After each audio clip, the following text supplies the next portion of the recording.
Hi hello friends, నమస్తే. అందరూ బాగున్నారా? ఈరోజు శివరాత్రి కదండి. ఈరోజు ఉమామహేశ్వర ఆలయంలో శ్రీ యాలాల శ్రీనివాసరావు గారి ఉపన్యాస కార్యక్రమం ఇక్కడ అవుతుందండి.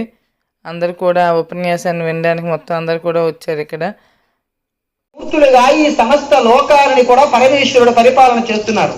మీరు చూడండి, జలం నేనే అని చెప్పాడు పరమేశ్వరుడు, అగ్ని నేనే అని చెప్పాడు పరమేశ్వరుడు, వాయువు నేనే అని చెప్పాడు పరమేశ్వరుడు, ఆకాశం నేనన్నాడు, సూర్యుడు నేనన్నాడు, చంద్రుడు నేనన్నాడు. ఎక్కడ? జంబుకేశ్వరంలో వెళ్ళండి, జలలింగంలో ఉంటాడు పరమేశ్వరుడు. అరుణాచలం వెళ్ళండి, అగ్నిలింగంగా ఉంటాడు. అలాగే శ్రీకాళహస్తి వెళ్ళండి, వాయులింగంగా ఉంటాడు. అలాగే చిదంబరం వెళ్ళండి, ఆకాశలింగంగా ఉంటాడు. కాశీ వెళ్ళండి, పృథ్వీలింగంగా ఉంటాడు. సీతాకొండం వెళ్ళండి, చంద్రలింగంగా ఉంటాడు. కోణార్కి వెళ్ళండి, సూర్యలింగంగా ఉంటాడు. కాట్మాండు వెళ్ళండి, యజమాని లింగంగా ఉంటాడు. అష్టమూర్తులుగా ఈ సమస్త సృష్టిని పంచభూతాల రూపంలో నేనే పరిపాలిస్తున్నాను అనడానికి ఒక్కొక్క దానికి ఒక్కొక్క లింగాకార రూపంలో ఈ సమస్త లోకంలో కూడా పరమేశ్వరుడు లింగ రూపంలో వెలసాడయ్యా. కాబట్టి వీటిని దాటి భగవంతుడు అన్నవాడు వేరుగా లేడు. అవన్నీ కూడా మన దగ్గరే ఉన్నాయి. కాబట్టి అటువంటి భగవద్ దర్శనాన్ని మనం ఖచ్చితంగా ఏ అనుగ్రహంతో పొందాలి? శుద్ధమైనటువంటి భక్తి భావనతో పొందాలి. ఏముంది, ఎన్నాళ్ళు బ్రతికితే మాత్రం ఈ శరీరం 7 రోజుల్లోనే పడిపోతుంది. మీరు చూడండి, భూమిని పరిపాలించిన రాజైనా కటిక దరిద్రుడైనా 7 రోజుల్లోనే చచ్చిపోవాలండి. ఆది, సోమ, మంగళ, బుధ, లక్ష్మి, శుక్ర, శని, ఈ 7 రోజులు దాటి కటిక దరిద్రుడైనా, అపర కుబేరుడైనా, శాస్త్రం తెలిసిన వాడైనా సరే, సాక్షాత్తుగా భగవంతుడైనా సరే 7 రోజుల్లోనే పుట్టాలి, 7 రోజుల్లో పెరగాలి, 7 రోజుల్లోనే చచ్చిపోవాలి. 8వ రోజు లేదు. అంటే చావన్నది ఈ లోకంలో ప్రతి మనిషికే వస్తుంది కదా. నా కళ్ళ ముందు ఎంతో మంది పుట్టారండి, ఎంతో మంది వెళ్ళిపోతున్నారు.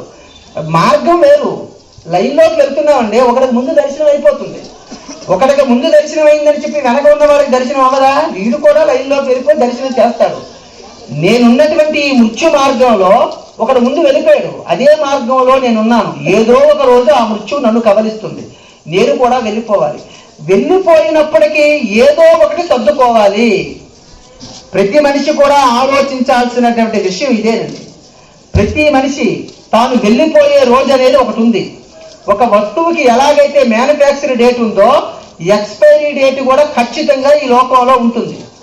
అయితే ఎంత నీచమైన జన్మలో మనం ఉన్నామంటే మీరు చూడండి, మనం తయారు చేసిన టానిక్కి మ్యానుఫ్యాక్చర్ డేట్, ఎక్స్పైరీ డేట్ ఇస్తున్నాం. మనం కనిపెట్టిన వస్తువులకి తయారీ నిర్జయం ఇస్తున్నాం. కానీ ఒక్క మనుష్యుడికే తయారీ ఎప్పుడో తెలిసింది, ఎక్స్పైరీ ఎప్పుడో తెలియదండి. అంటే దాని అర్థం ఏంటి? మృత్యు అన్నది నీడలా నీ వెంటే ఉంటుంది.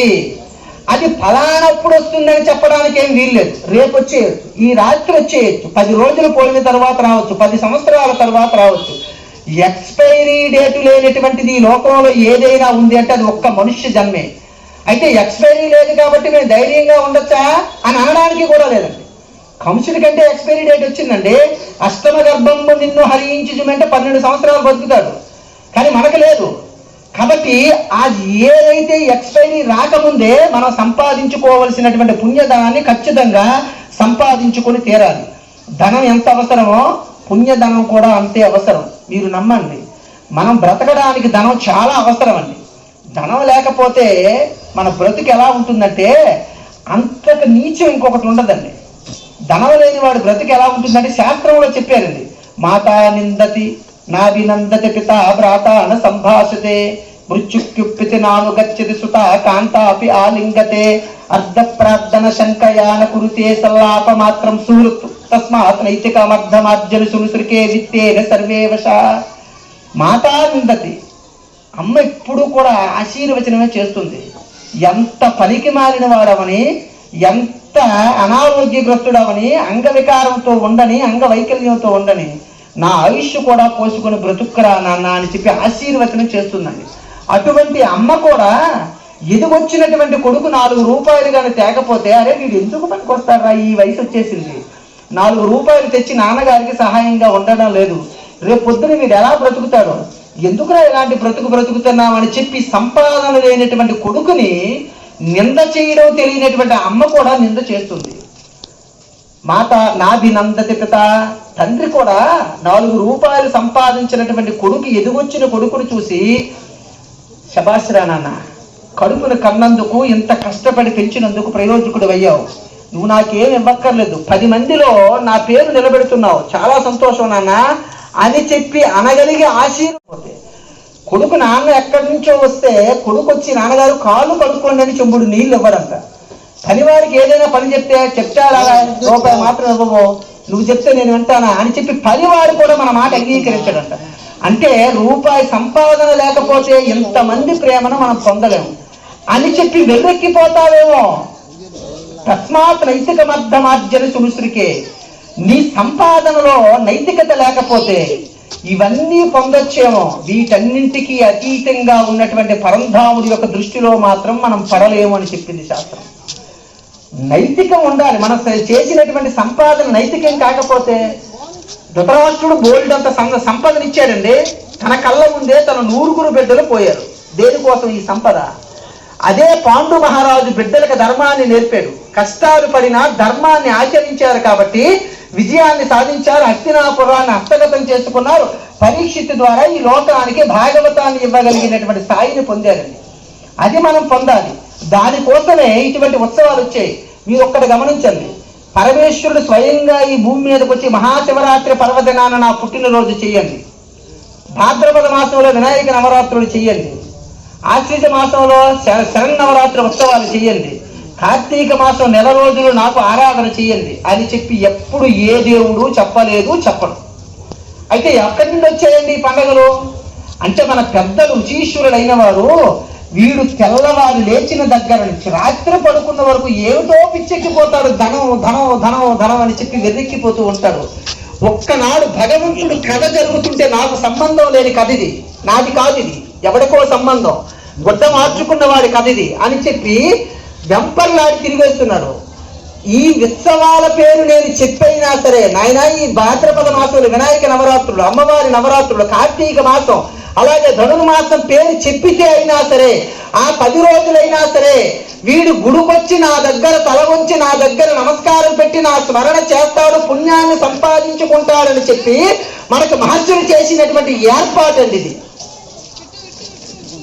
మనం ఇటువంటి ఉత్సవాలు జరుగుతున్నప్పుడు మనం చేయాల్సింది ఏంటంటే, ఎంత స్మరణ చేశామో అంత ప్రధానం. మీరు ఒక్కడ గమనించండి, కృష్ణ పరమాత్మ పుట్టినప్పుడు లోకం అంతా కూడా నిద్రావస్థితిలో ఉంది, ఒక్క పరమేశ్వరుడు పుట్టినప్పుడు మాత్రం జాగరణతో ఉందండి. ఏమిటి జాగరణ అంటే, జాగృత, శరీరాన్ని తెలివిగా ఉంచడం కాదండి. మీరు ఒక్క మాట గుర్తుపెట్టుకోండి, జాగరణ అంటే కేవలముగా ఈ రాత్రి మొత్తం తెలివిగా ఉండడం, శివరాత్రి చేసినట్టే లెక్క. ఏమండి, అలాగే తెలివిగా ఉండడమే శివరాత్రి చేసినట్టు లెక్క అయితే, రోగాలతో ఉన్నవాడికి అసలు నిద్రే ఉండదండి. వాడికి శివరాత్రి లేదు, పరరాత్రి లేదు, ఎప్పుడూ నిద్ర పట్టదు. మరి వాడి జాగరణ పుణ్యం వస్తుందా? తెలివిగా ఉండడం శివరాత్రి జాగరణ కాదండి, తెలివి తెచ్చుకోవడం జాగరణ. 2 మాటలు ఉన్నాయి, తెలివిగా ఉండడం, తెలివి తెచ్చుకోవడం. ఇదేమిటండి తెలివి తెచ్చుకోవడం ఎక్కడ ఉంది? మేము తెలివిగా ఉన్నాం కదా. తెలివి తెచ్చుకోవడం అంటే బుద్ధి ప్రచోదనం చేయడం తెలివి తెచ్చుకోవడం. బుద్ధిని భగవంతుడితో నిలపాలి.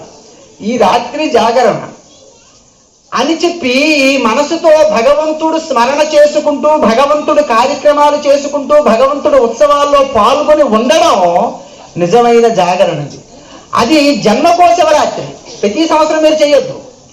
మీ జన్మలో ఒక్క శివరాత్రి కానీ అలా చేయగలిగితే, శివరాత్రి నాడు ఉపవాసం అంటే మీరు మళ్ళీ చెప్తున్నారు, కేవలం ఆహారం అని ఉండడం కాదు, సాత్వికమైన ఆహారం తీసుకోండి. రోగగ్రస్తుడు ఆహారం లేకపోతే జుమాంచి పడిపోతాడు, వాడికి గుడికే రాడు. చిన్నపిల్లడు ఉపవాసం చేస్తే సమస్యలు పడిపోతాడు. ఉపవాసం అంటే కేవలం నిరాహారం మాత్రం కాదు, స్వల్పమైన ఆహారం తీసుకొని శరీరాన్ని ముందు నిలబెట్టాలి. ఇప్పుడు శరీరం కానీ ఈవేళ మీరు అందరూ ఉపవాసం చేశారనుకోండి, శరీరం నిలబడి ఇక్కడికి వచ్చేసరికి శక్తి లేక ఇలా కునుకుపాట్లు పడిపోతూ ఉంటే మరి ఏం ఉపవాసం అండి? నీ శరీరం శక్తితో నిలబడాలి, దానికి కావలసిన పదార్థం పుచ్చుకొని ఈ రాత్రి మొత్తం కూడా మనసుని జాగృతం చేసి భగవంతుడి యందు బుద్ధిని లయం చేసి ఒక్క శివరాత్రిని ఉండగలిగితే అది చాలండి. అక్కడి నుంచి మరి ఏ శివరాత్రి చూడాల్సినటువంటి పని మనకు ఉండదు. అంటే జన్మరాహిత్యం కలుగుతుంది, మళ్ళీ పుట్టాల్సిన అవసరం మనకు ఉండదు. ఆ స్థాయిలోకి మనం రావాలి. దానికోసమే ఈ కథలన్నీ వచ్చాయి. ఈ పురాణాలన్నీ దేనికి వచ్చాయంటే బాగా చెప్పాడండి, బాగా చప్పట్లు కొట్టామండి అనిపించుకోవడానికి కాదండి. చెప్పినటువంటి మాటని మనం ఆచరణలో, పురాణం అనేది మనకి స్లిప్పులు లాంటివి. మనం పాస్ అవ్వలేదండి. నేను చాలా భక్తుండండి, నేను చాలా గొప్పవాడిని అనడానికి లేదు. మనం ఇక్కడికి వచ్చి పడ్డామంటే మనం అందరం కూడా చాలా స్వల్ప బుద్ధి కలిగిన వాళ్ళమే కలియుగంలోకి వచ్చి పడ్డాం. ఎందుకండి, మంచి మార్కులు వచ్చిన వాళ్ళు అందరూ కూడా యూనివర్సిటీలోకి వెళ్ళిపోయారండి. కొద్దిగా తక్కువ వచ్చిన వాళ్ళు ఏదో ఎయితం కాలేజీ టెక్కల్ లాంటి వాళ్ళకి వెళ్ళిపోయారు. ఇంకా తక్కువ వచ్చిన వాళ్ళు కొన్ని కాలేజీలు ఉన్నాయి. అసలు కొద్దిగా పాస్ మార్కులు వచ్చి, లేదంటే పాస్ తప్పిపోయిన వాళ్ళకి అడ్మిషన్లు కట్టి, లేదంటే ఆ డబ్బులు తీసుకొని ఇచ్చే కాలేజీలు కొన్ని ఉంటాయి. అవి చాలా తక్కువ స్థాయి కాలేజీలు. వాటిలో పరిపూర్ణంగా చదువు అయిపోయిన తర్వాత ఉద్యోగాలు వస్తాయని చెప్పడానికి అవకాశం లేదు, కష్టపడి చదువుకుంటాను. అలాగే కృతయుగంలో భక్తులందరూ తరించిపోయారు. అక్కడ మనం తరించలే. త్రేతాయుగానికి వచ్చాం. రాముడు ఎదురుగుండా పెట్టుకుని కూడా మనం తరించలేదు. అక్కడి నుంచి మళ్ళీ ద్వాపర యుగంలో పుట్టాం. అంటే కాలేజీలు మారిపోతున్నాయి. ద్వాపర యుగంలో కృష్ణుని ఎదురుగుండా పెట్టుకుని కూడా మనం పూజ పునస్కారం భక్తి శ్రద్ధలతో చేయలేదు. అక్కడ ఫెయిల్ అయిపోయాం. ఇగో కలియుగంలోకి వచ్చి పడ్డాం. కలియుగం అంటే చాలా ఫెయిల్ అయిపోయి వచ్చి డబ్బులు కట్టి తెచ్చుకున్నటువంటి కాలేజీలోకి మనం అందరం కూడా వచ్చి పడ్డాము. అది మీరు నమ్మండి. ఇప్పుడు డబ్బులు కట్టి కాలేజీలోకి వచ్చాం. ఇప్పుడు అక్కడ ఏం చేయాలి? విట్టు లాంటి కాలేజీ అయితే నువ్వు పాస్ అయితే ఉద్యోగమే. కానీ ఇక్కడ డబ్బులు కట్టి చదివినటువంటి కాలేజీలో నువ్వు ఎంత మంచి మార్కులు తెచ్చుకుంటే అంత మంచి ఉద్యోగం వస్తుందండి. ఇక్కడ నేను ధైర్యంగా ఉంటాను అనడానికి లేదు. ఇక్కడ నువ్వు ఎంత గట్టిగా భక్తి శ్రద్ధలు చేస్తే, ఎంత గట్టిగా భగవద్ ఉపాసన చేస్తే అప్పుడు మాత్రమే నీకు ఉద్యోగం అంటే మెట్టు మీదకెక్కి భగవంతుడి యొక్క అనుగ్రహం దొరుకుతుంది. కాబట్టి ప్రతి మనిషి కూడా ఈ రోజు చేసేసాను, ఆ రోజు చేశాను, అయిపోయింది అనుకోవడానికి లేదు. నీ జీవిత పర్యంతం కూడా నువ్వు పాస్ అయ్యే వరకు కూడా మనం పరీక్ష రాస్తూనే ఉండాలి, చదువుతూనే ఉండాలని. అది మన జీవితంలో కలియుగంలో అంత భక్తి మనం చేస్తే తప్ప పాస్ అవ్వలేము. అక్కడికి వచ్చామండి. అయితే భగవంతుడు ఏం చేశాడంటే, పాపం వీడు పూజ యజ్ఞము యాగము చెయ్యాలంటే చాలా కష్టం. ఈ కలియుగంలో ఎందుకు, నేనే పెట్టాను, ఇన్ని బాధ్యతలు పెట్టాను, భార్య అన్నాను, బిడ్డలు అన్నాను, సంసారం అన్నాను, ఈ లంపటం అంతా వీడికి దగ్గరించేశాను. రోగాలు, అనారోగ్యాలు, చదువులు, పేరంటాలు, చావులు, పుట్టుకులు ఎత్తి ఎత్తి ఎత్తి ఎత్తి నా దగ్గరకు వచ్చి 2 రోజులు ఉండదా అంటే అవ్వదు. కాబట్టి వీడికి కలియుగంలో నేనేం చేస్తాను, చాలా సులువైనటువంటి మార్గం ఇస్తాను. ఏమిటి సులువైన మార్గం? కలో నామస్మరణ ముక్తి. కలియుగంలో నువ్వు యజ్ఞయాగాది వంటి క్రతువులు చేయక్కర్లేదు, పూజలు పునస్కారాలు వారాల తరబడి చేయక్కర్లేదు, అలాగే యాగాలు చేయక్కర్లేదు. ఏం చేయాలి? కలియుగంలో కేవల భగవంతుడి యొక్క స్మరణ చేసినంత మాత్రం చేత నువ్వు ముక్తి మార్గంలోకి వెళ్ళిపోతావని చెప్పి సాక్షాత్ శ్రీ మహావిష్ణువే చెప్పాడు. మరి అటువంటి ముక్తి సాధనం కలియుగంలో భగవంతుడి యొక్క స్మరణ. ఆ స్మరణ చేసుకుంటే మనం ఖచ్చితంగా జన్మరాహిత్యాన్ని పొంది మోక్షానికి వెళ్ళవలసినటువంటి అర్హతను మనం పొందగలిగినటువంటి వాళ్ళం అవుతాం. మీరు చూడండి, మరి నిన్నటి రోజున ఎంత అదృష్టం అండి. కృష్ణ పరమాత్మ మేనల్లుడుగా పుడుతున్నాడు. ఎంత పొంగిపోవాలి. పొంగారా? కృష్ణుడు మేనల్లుడుగా పుట్టినా తన జీవితం తనకి భద్రంగా ఉండాలని చెప్పి కృష్ణుడిని సంహరించడానికి 6 బిడ్డలను సంహరించాడు. 7వది గర్భస్రావం అయిపోయింది. 8వది కృష్ణ పరమాత్మగా పుట్టిన తర్వాత నందవ్రజంలోకి వెళ్ళిపోయాడు. అక్కడ ఉన్నటువంటి యోగమాయ ఇక్కడికి వచ్చింది. యోగమాయ ఇక్కడికి వచ్చిన తర్వాత సంహరించడానికి చూసినా సంహారం చేయలేక, నిన్ను చంపేవాడు కృష్ణుడు వేరొక దగ్గర పెరుగుతున్నాడని చెప్పి అమ్మవారు చెప్పి మాయమైపోయిందండి. మాయమైపోయిన తర్వాత కంసుడు అక్క దగ్గరికి బావ దగ్గరికి వచ్చారు. బావా, ఎవరి చావుకి ఎవరి కారణం? ఈ లోకంలో ఒకడు చచ్చిపోతున్నాడన్నా ఒకడు పుడుతున్నాడన్నా అది ఈశ్వర సంకల్పం. అది